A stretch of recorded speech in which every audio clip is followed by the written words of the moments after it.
lo capisco scambia a Biadia è così, è un paese in montagna e in piadia i suoi antichi ci valavano per fare l'impiadiera.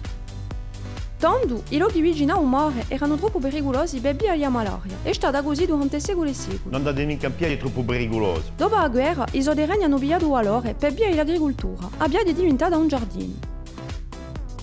Allora ci ha aperto un caffè, veniva a passare gli agricoltori, gli ouvrieri, i corsi e i primi turisti.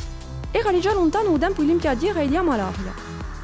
Dopo ha visto i progetti immobiliari e i speculatori negli anni 80, ma... Io non vendo mica terra di antichi. Partire d'ici c'est trop dangereux.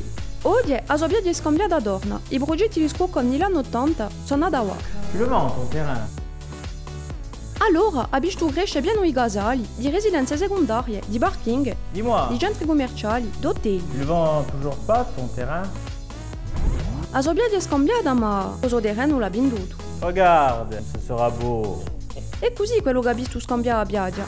Et en plus, cela va créer des emplois. Ah ouais, a Corsica non è più soia.